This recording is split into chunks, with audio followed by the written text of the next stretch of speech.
오늘은 저희가 믿음으로 승리하라는 제목으로 말씀을 나누게 되는데요. 믿음은 무엇인가? 그 의미는 어떤 의미가 있는 것인가? 반대말을 생각해 보면 그 의미가 좀 확실해지는데요. 믿음의 반대말은 무엇일까?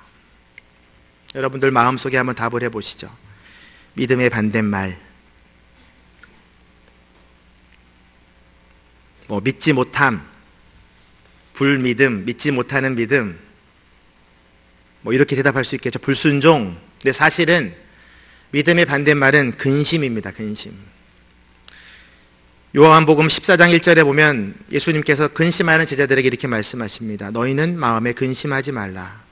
하나님을 믿고 또 나를 믿으라.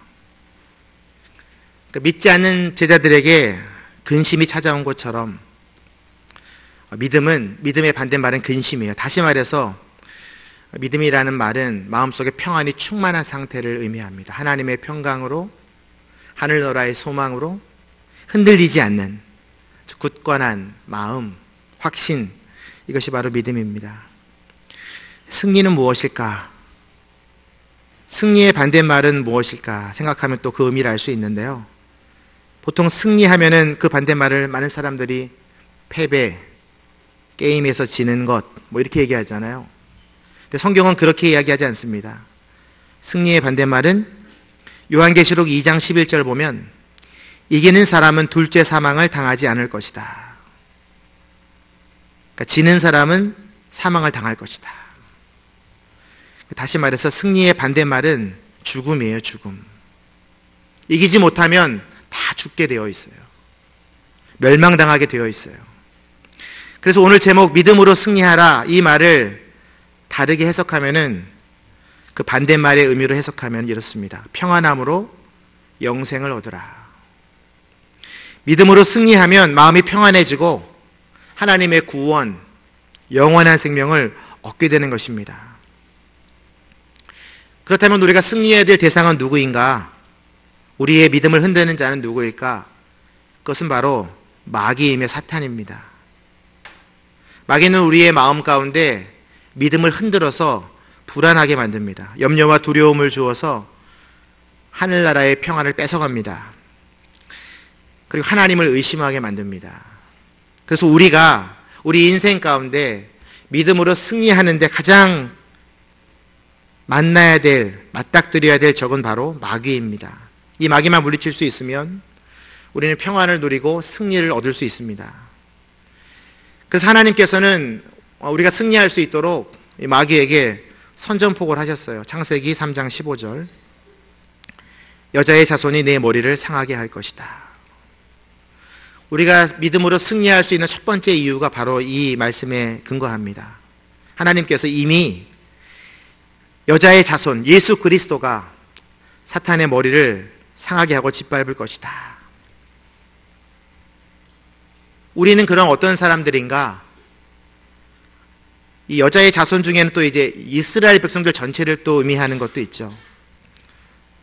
아담과 하와가 이제 많은 민족들을 이뤄서 또 아브라함과 이삭과 야곱의 하나님께서 그 백성들을 번성하게 하심으로 그 백성들에게 붙여준 이름이 뭐냐면 이스라엘이에요. 이스라엘. 근데 이스라엘은 어떤 뜻이냐? 야곱이 야복 강가에서 하나님의 천사와 싸우고 나서 받은 이름이죠. 새 이름. 하나님과 겨루어서 싸워서 이긴 자. 물론 하나님이 야곱에게 저 주신 거죠. 이길 수 있는 힘이 있지만.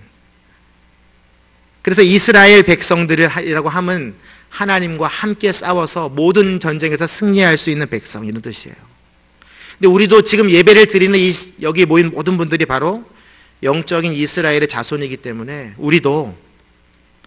우리를 괴롭히는 모든 마귀의 유혹에 대해서 승리할 수 있는 이스라엘 백성인 것입니다. 성경에는 이렇게 많은 인물들이 마귀와 대적해서 승리한 사건들로 가득 차 있습니다. 노아를 볼까요? 노아는 홍수의 의심을 이기고 방주를 짓습니다. 그래서 온 가족이 구원을 받게 되죠. 그는 이 방주를 짓는 내내 평안한 마음으로 하나님의 구원을 이루어내죠. 아브라함을 볼까요? 아브라함은 독자 이삭을 낳고 굉장히 사랑했어요. 근데 그 이삭에 대한 집착을 이기고 그를 제물로 바침으로 하나님께 믿음의 조상이란, 하나님을 경외한, 내가 이제 나를 경외하는 줄 아노라 하는 칭찬을 받게 되죠. 요셉은 어떠합니까? 구덩이와 감옥의 고난을 이기고 애굽의 총리가 돼서 그 가문을 구원하게 됩니다.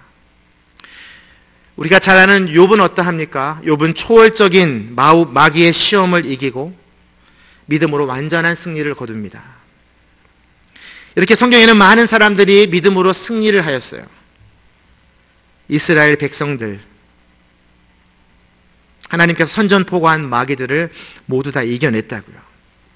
그렇다면 현세를 사는 우리들은 어떻게 이 마귀를 이길 수 있을까? 믿음으로 승리하며 살 수 있을까? 오늘 제가 한 3가지 정도 그 비결을 나누기를 원하는데, 첫 번째는 우리의 정체성이 확인되어져야 돼요. 내가 누구인가? 내가 어떤 자인가? 그것을 알 때에 우리가 승리할 수 있어요. 오늘 우리가 읽은 본문 말씀 요한일서 5장 4절에 우리의 정체성이 나오는데요, 같이 한번 읽도록 하겠습니다. 요한일서 5장 4절. 하나님에게서 난 사람은 누구나 세상을 이깁니다. 세상을 이긴 이김은 이것이니 바로 우리의 믿음입니다. 우리가 어떤 사람이에요? 하나님에게서 난 사람. 여러분 가슴에 두고 한번 저를 따라서 해보시죠.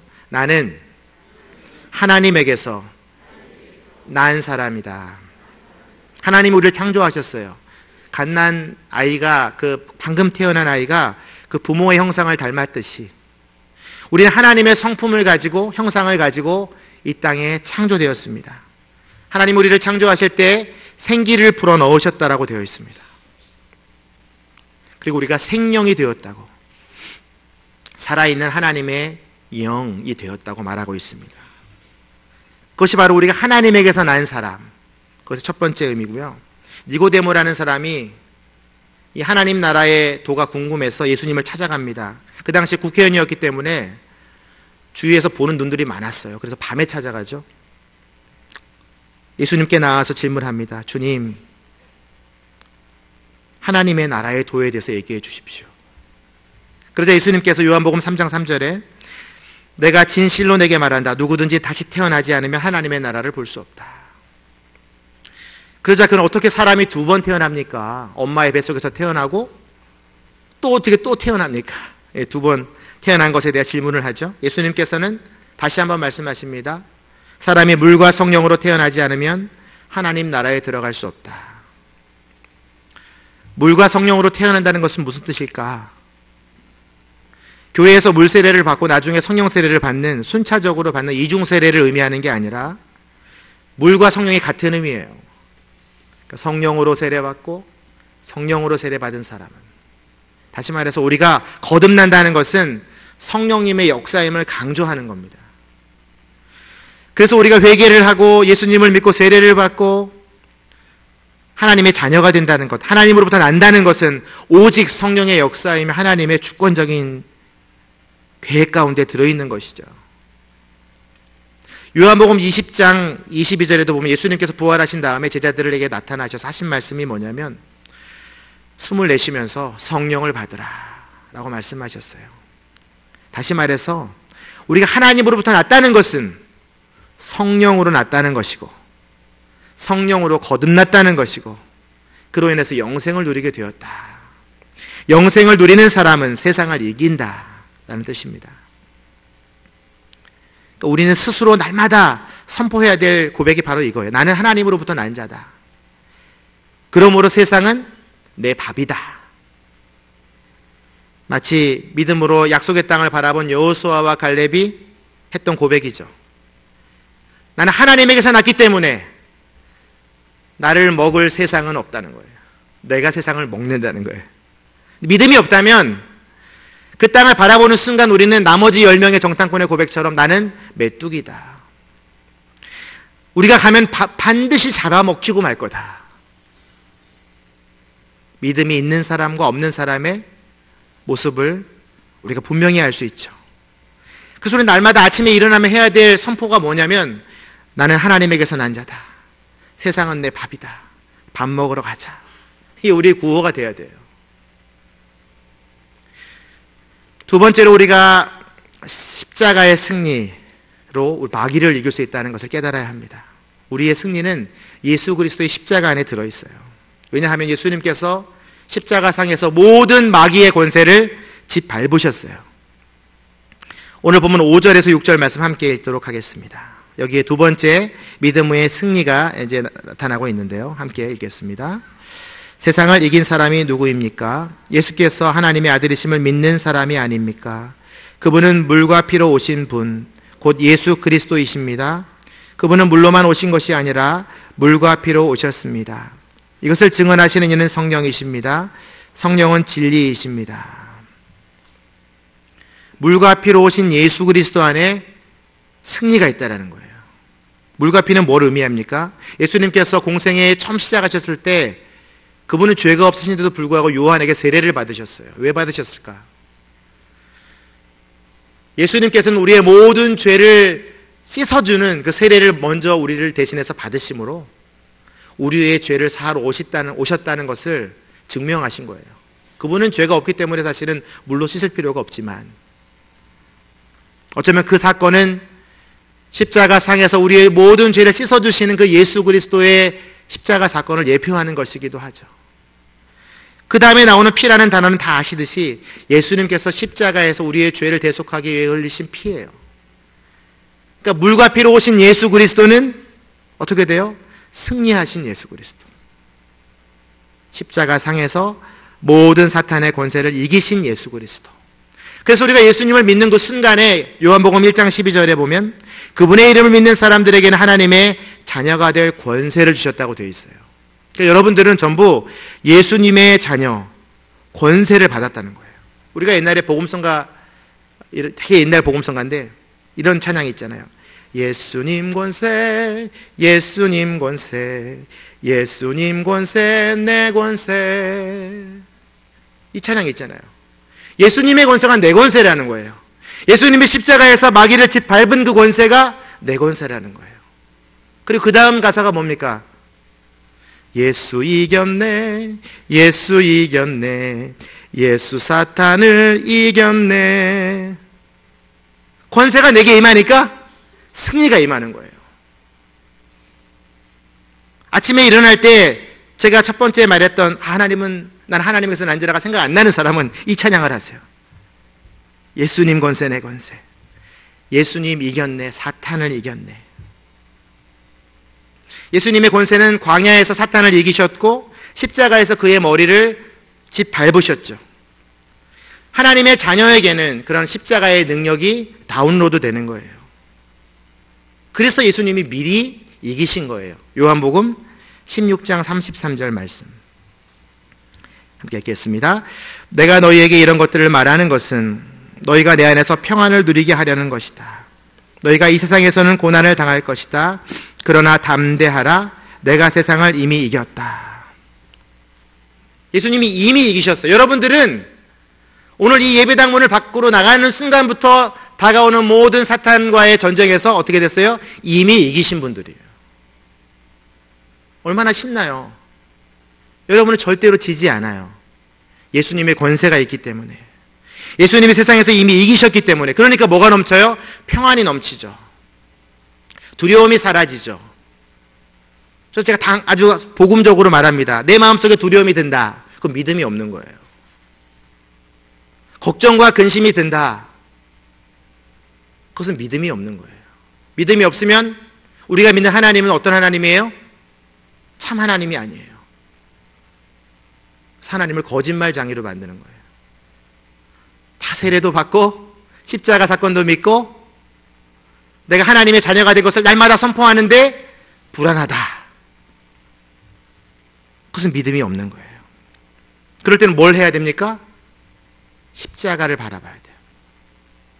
예수님의 그 피를 바라봐야 돼요. 그럴 수 있는 방법이 뭐가 있어요? 찬양하는 거죠. 십자가 찬양. 십자가 십자가 내가 처음 볼 때에 나의 마음의 큰 고통 사라져. 십자가를 바라보니까 고통이 사라지니까 평안하죠. 십자가를 찬양하면 마귀의 권세가 무장 해제됩니다. 골로새서 2장 15절 함께 읽겠습니다. 또한 십자가로 권력들과 권세들을 무장해제시키고 그들을 공개적인 구경거리가 되게 하셨습니다. 얼마나 멋있는 말씀이에요. 십자가를 선포하면 마귀가 무장해제된대요. 마귀의 모든 전략이 수포로 돌아간대요. 그들의 전략이, 음모와 계략이 구경거리가 된대요. 마귀가 한 실수 중에 가장 큰 실수는 뭐예요? 그들 나름대로 굉장히 전략을 짜고 막 유다를 동원하고 대제사장들을 동원해서 했던 일인데 성공할 거라고 생각했는데 그들의 가장 큰 실수는 예수 그리스도를 십자가에 못 박은 거예요. 그걸 박지 말았어야 돼요. 예수님을 죽이지 말았어야 돼요. 아무것도 완벽하다고 생각했던 그들의 계략이 어떻게 됐어요? 세상의 구경거리가 되는 거예요. 다시 한번 선포하겠습니다. 이 두 번째 믿음의 선포인데요. 가슴에 손을 대고 나는 예수 십자가의 승리자다. 두려움의 영은 떠나갈지어다. 그러면 떠나가요. 시험 보기 전에 우리 친구들이 굉장히 두렵잖아요. 나는 예수 십자가의 승리자다. 두려움은 떠나갈지어다. 그럼 공부했던 것들이 생각나는 거예요. 아주 큰 계약을 해야 될 사업권에 있다. 근데 이게 될지 안 될지 모르겠다. 나는 예수 십자가의 승리자다. 두려움의 영은 떠나갈지어다. 그럼 평안하게 프리젠테이션 할 수 있는 거예요. 제가 서빙고를 섬길 때 새벽 기도를 제가 담당했었습니다. 한 3, 4년 전 이야기인데요. 매일 새벽마다 근데 울면서 기도하는 세 자매가 있었어요. 근데 너무 간절하게 기도하는 거예요. 그 자매들이 매 시간 그 자리에, 매 그 장소에 한 3명이 딱 붙어가지고 막 좀 뜨겁게 기도하는 거예요. 제가 너무 궁금해가지고 물어봤어요. 함께 오신 집사님이 계셔가지고 물어보니까 이분들이 다 남대문 시장에서 이제 옷장사 하시는 분들이에요. 뭐 아동복도 하고 뭐. 근데 우리 온누리 교회 한 집사님 부부가 그분들을 전도했어요. 한두 달 전에 전도를 했는데 날마다 새벽에 이분들은 새벽 4시에 그 시장을 마감한대요. 남대문 시장은. 그럼 집에 가서 자야 될 거 아니에요. 근데 교회에 와가지고 5시만 되면은 똑같은 자리에서 3명이 계속 기도를 하는 거예요. 다 이제 자매같이 보였어요. 그래서 제가 물어봤어요. 저분들이 무슨 사연이 있길래 그렇게 기도하십니까? 첫 번째 언니는 남편이 이제 곧 개업을 한대요. 그래서 개업을 위해서 기도하고 있었고, 둘째 언니는 뭘 기도하냐 물어보니까 옷 장사가 너무 안 되는 거예요. 불경기인 거죠. 그래서 장사가 좀 잘 되게 해달라고 기도했고 하고 있고, 셋째 언니는 뭘 기도하냐? 넷째가 있대요. 넷째 막내 동생이 있는데 이 친구가 이제 우울증에 걸린 거예요. 그래가지고 이제 우울증을 위해서 기도하고 있었어요. 그래서 제가 그 사연을 막 듣고 너무 도와주고 싶었어요. 제가 어떻게 이분들을 도울 수 있을까. 그래서 그 전도한 집사님한테 말씀드려서 그 다음날 새벽 5시에 남대문 시장에 그분들 매장에서 예배를 인도하기로 했어요. 제가 처음이에요. 새벽 5시에 남대문 시장에서 예배를 인도한다니. 하나님이 그런 마음을 주셨어요. 그래서 제가 딱 갔는데 이제 3명만 있어야 되죠. 그분을 전도하는 이제 집사님 부부까지 5명이 있어야 되는데 8명이 온 거예요. 첫 번째 언니의 남편이 왔고, 사업한다는. 둘째 언니의 남편도 그냥 끌려온 것 같아요. 다 얼굴이 막 울그락불그락이에요. 셋째 언니는 이제 가게 점원이 왔어요. 8명이서 예배를 드리는 거예요. 찬양을 하고. 제가 이제 시편 119편 165절. 주의 법을 사랑하는 자에게는 평안이 있습니다. 여러분에겐 장애물이 사라질 것입니다. 이 말씀 가지고 막 설교를 뜨겁게 했어요. 이상하게도 이분들의 마음 가운데 뭔가 감동이 있다는 느낌이 들었어요. 이분들이 뭔가 말씀에 굉장히 집중하고, 특히 그 남편들이 하나도 안 졸고 그 새벽에 듣더라고요. 그래서 제가 이제 혹시 오늘 이 말씀을 듣고 예수님을 영접할 분이 있으면 나오시라고. 그러니까 3명이 딱 약속인 한 듯이 딱 나와서 무릎을 딱 꿇더라고요. 직원 1명, 남편 2명. 그래서 제가 막 기도해드리고 영접을 했습니다. 이제 거기서 끝난 게 아니에요. 그 사건은. 이 넷째 막내의 그 우울증을 회복하기 위해서 사실은 이 자매들이 계속 기도를 하고 있었어요. 근데 그 넷째 막내는 원래 교회를 열심히 다녔는데 대학을 가면서 갑자기 이제 뭐 우울증에 빠져가지고 집 밖으로 나가지도 않고 뭐 자살 기도도 하고 그랬대요. 그러니까 얼마나 집안에 골칫거리겠어요. 그래서 그 어머니랑 그 딸 3명이 계속해서 기도를 하고 있었던 거예요. 그래서 제가 이제 그 가정에 신방을 하게 되었습니다. 신방을 하게 되었는데, 저도 사실은 처음이에요. 우울증에 걸린 한 자매, 밖에도 한 번도 안 나가본 자매, 얼마나 제가 무서웠겠어요. 귀신이 들려 있을 수도 있고, 제가 막 갔는데 막 저를 막 달려들 수도 있잖아요. 겁이 나가지고 제가 혼자 안 가고 그 전도 폭발팀의 장로님 한 분과 그 전도한 집사님 두 분과 또 몇 명의 사역자들을 같이 대동해서 갔습니다. 제가 가서 제일 먼저 한 게 뭐였을까요? 바로 제가 십자가 찬양을 했어요. 보혈 찬양을 불렀어요. 주의 보혈 능력이 또다 주의 피 믿으오. 주의 보혈 그 어린 양의 매우 귀중한 피로다. 근데 이 자매가 그냥 계속 고개를 숙이고 있더라고요. 쳐다보지도 않고. 여기서 제가 십자가 찬양을 불렀어요. 십자가 십자가 그 그늘 아래 내 소망이 있네. 하는 이 자매가 눈을 돌리기 시작했어요. 십자가 십자가 그 그늘 아래 내 생명이 있네. 보혈과 십자가 찬양을 계속해서 반복해서 우리 사역팀들이, 그리고 나서 그 자매를 향해서 진심으로 막 기도하면서 나아갔는데 강력한 성령의 임재를 저는 그날 경험했어요. 아, 십자가 찬양의 능력이 이런 거구나. 주의 보혈의 찬양의 능력이 그런 거구나. 동생이 막 울기 시작했어요. 성령님께서 역사하신 거예요. 그래서 그 방 안에 있는 모든 분들이 다 울면서 어떤 사람은 방언으로 기도하고 그 자매의 회복을 위해서 기도했어요. 예배를 다 마치고 나서 이 자매가 이제 고백을 했어요. 내가 이제 어딘가에서 풀려난 느낌이 든다고. 이제 주일날 예배를 드리겠다고. 근데 그분들이 저희 공동체가 아니어서 저는 거기까지만 하고 이제 제 몫인가 보다 하고 이제 저는 그분들의 소식을 잘 몰랐는데, 한 2달이 지났나? 송구영신 예배를 드리려고 이제 서빙고 본당에 이제 올라갔는데요. 보통 이제 마지막 날 애국가 부를 때 마지막 순서에 교육자들이 다 올라가거든요. 올라가는데 제가 이제 맨 위에 올라갔어요. 맨 위에 올라가서 딱 고개를 들고 2층 왼쪽 한 11시 방향을 딱 봤는데 자매 4명이 쫙 여기 서가지고, 자매 4명이 쫙 여기 서가지고 저 눈이 딱 마주쳤어요. 애국가를 부르고 있더라고요. 거기서 저는 되게 놀랐어요. 아, 십자가 찬양의 능력이 있구나. 보혈의 찬양이 우울증을 몰아내는구나. 우리가 믿음으로 승리하려면 십자가를 사용해야 돼요. 주의 피를 선포해야 돼요. 그러면 살아나는 거예요. 마지막으로 우리가 믿음으로 승리하려면 하나님의 말씀을 선포하면 돼요. 우리가 너무나 잘 아는 말씀이죠. 하나님의 말씀 가운데 능력이 있고 사탄을 몰아내는 힘이 있다. 요한일서 2장 14절 말씀이 선포될 때 어떤 일이 일어나는가? 함께 중반절 이하인데요. 요한일서 2장 14절 읽겠습니다. 청년들이여, 내가 여러분에게 쓴 것은 여러분이 강하고 하나님의 말씀이 여러분 안에 거하시며 여러분이 그 악한 자를 이겼기 때문입니다. 하나님의 말씀이 우리 안에 거하시면 어떻게 돼요? 악한 자를 이기게 되는 거예요. 이 원리는 아주 단순해요. 요한복음 1장 1절에 태초에 말씀이 계셨잖아요. 그 말씀이 14절에 보니까 육신에서 우리 가운데 거하셨다고 되어 있어요. 그분이 예수 그리스도시죠. 그래서 우리가 예수님을 믿는 순간 우리에게는 어떤 일이 벌어지냐면 하나님의 말씀이 들어와요.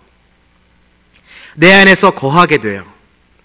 그래서 그 말씀이 살아서 움직여요. 히브리서 4장 12절의 말씀처럼 살아있고 운동력이 있어 날선 어떤 검보다도 예리하다고 되어 있어요. 하나님의 말씀을 칼로 표현하고 있어요. 칼. 우리에게는 말씀의 칼이 있는, 그 말씀의 칼로 모든 악한 세력들을 이길 수 있는 힘이 있는 자들이 바로 우리들이에요. 그 말씀은 우리를 계속해서 우리의 마음과 생각과 뜻을 감찰해요. 우리가 다른 생각하는지, 우울한 생각하는지, 죄의 생각하는지 감찰해요. 그래서 칼로 도려내요. 촉촉촉촉 도려내요. 그리고 우리를 어디로 인도해요? 승리의 길로 인도해요.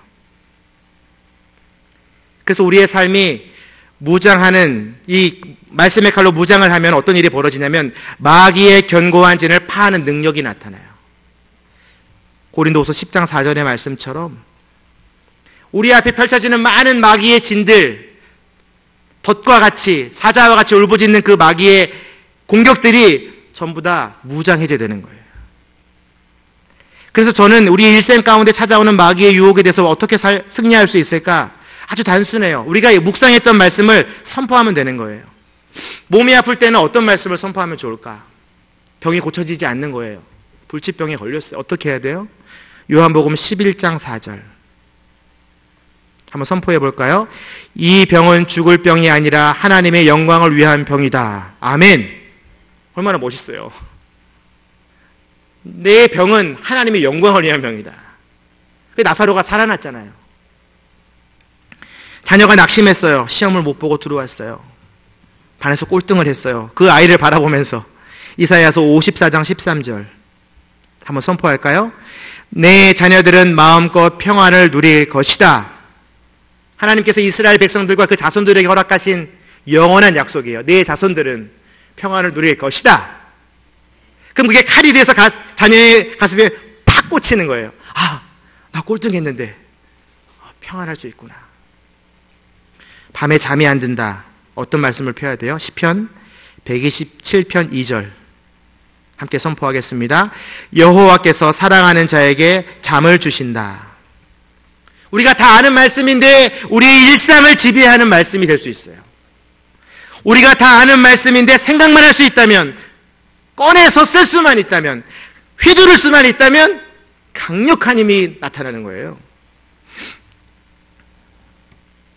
이보다 더 위대한 무기가 또 있어요. 우리 가운데 하나님이 우리에게 주신 영적인 아이언맨과 같은 전신갑주.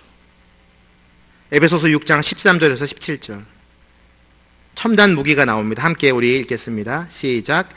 그러므로 하나님의 전신갑주를 입으십시오. 이는 여러분이 약한 날에 능히 대적하고 모든 것을 행한 후에 굳건히 서기 위한 것입니다.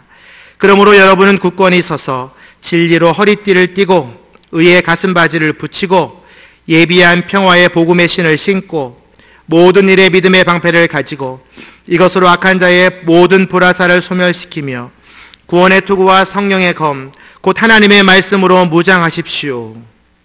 말씀이 뭐예요? 하나님의 검, 성령님의 검이라고 나오잖아요.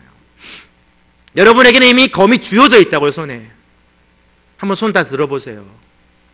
휘둘러 보세요. 시작. 이거 한 방에 모든 사탄의 계략이 무너지는 거예요. 이건 믿음 있는 사람만 볼 수 있어요. 사도 바울이 이 이야기를 왜 했을까? 우리가 쓸 수 있는 모든 무기들을 다 설명해 주었어요. 저는 이 말씀을 만나기 전에 이제 서빙고 꿈땅에서 제가 초등부를 담당하고 있었는데, 제가 이제 지나가면 아이들이 제 이름이 전신이기거든요. 그럼 이제 애들이 제 이름이 웃기니까 저기 전신마치 목사님 지나간다 막 그랬어요. 제가 막 마취되는 느낌이었어. 어떻게 단어가 그거밖에 없냐? 근데 제가 이 말씀을 묵상하면서 완전히 회복됐어요. 난 전신마치 목사님 아니다. 나는 전신갑주 목사님이다. 우리가 전신갑주 있지 않으면 사탄은 우리를 전신마취시켜요. 못 움직이게. 우리가 먼저 갑주를 입고 말씀의 칼을 휘둘러야 돼요. 마귀는 굉장히 초월적인 힘을 가지고 우리에게 다가와요. 욥의 고난을 보시면 잘 아시겠지만 갑자기 욥의 자녀들이 다 죽잖아요. 어떻게 죽어요? 슈퍼 태풍이 불어가지고 생일잔치, 맏아들 생일잔치 하는 그 집의 문 모퉁이 4개를 다 무너뜨린 거예요. 그래서 애들이 다 죽었어요. 자녀들이. 굉장히 초월적이죠. 갑자기 하늘에서 불이 휙 내려와가지고 가축 6천 마리 몇만 마리를 다 죽여요. 한 번에. 갑자기 이 욥의 몸에 악성 종기가 나요. 사탄은 우리가 생각하는 것보다 더 강력해요. 아주 초능력이 있어요. 초능력. 그 마귀를 우리가 대항하려면 전신갑주 외에는 방법이 없어요. 말씀의 칼 외에는 이길 수 없어요. 에베소서 6장 12절 보면 우리의 싸움은 혈과 육에 대한 것이 아니라 어둠의 세상 주관자와 하늘의 약한 영들에 대한 것이라고 증거해요. 우리가 싸우는 그 적은 초월적인 존재예요. 그래서 우리도 초월적인 무기가 필요해요. 그게 뭐예요? 성령의 검이에요. 전신갑주예요. 그것만 있으면 다 끝나는 거예요, 게임은. 근데 그 게임은 우리가 이미 이긴 게임이라고 말씀해 주셨어요. 그냥 휘두르면 돼요. 눈 감고 휘두르도 다 죽어요. 어떻게? 믿음으로. 우린 이미 이긴 게임을 하고 있어요. 이 예배당 문을 나가는 순간 여러분, 아마 정문에서 울부짖는 마귀가 사자처럼 여러분 막 이렇게 막 달려들 거예요. 어떻게 싸우실래요? 저를 따라서 선포하십시오. 이거 세 가지만 선포하면 이길 수 있어요. 가슴에 손을 대고. 나는 하나님의 자녀다. 나는 예수 십자가의 승리자다. 나는 전신갑주, 말씀의 검이 있다. 주먹을 꽉 쥐고, 그러므로 나는 믿음의 승리자다. 그럼 끝나요, 게임은. 우리는 그리스도의 군사로 부름을 받은 자들이기 때문에 주님의 남은 고난을 받을 수밖에 없어요. 그래서 나를 부인하고 내 십자가를 지고 가야 돼요. 근데 여러분 그거 아세요? 주님이 오시는 날에 그 갑주를 입고 칼을 들고 싸워내기만 한다면 영광의 면류관이 씌워진대요. 그것이 믿음의 승리의 완성이에요. 근데 그 승리는 하나님의 사랑으로 우리가 죽는 날까지 넉넉히 이긴대요. 로마서 8장 37절에 39절 읽고 함께 기도하겠습니다. 시작. 그러나 이 모든 일에 우리를 사랑하시는 분으로 인해 우리가 넉넉히 이깁니다. 나는 확신합니다. 죽음이나 생명도, 천사들이나 악마들도, 현재일이나 장래일이나 어떤 능력도, 높음이나 깊음이나 다른 어떤 피조물도 그리스도 예수 우리 주 안에 있는 하나님의 사랑에서 우리를 끊을 수 없습니다. 아멘. 우리 믿음의 승리자예요.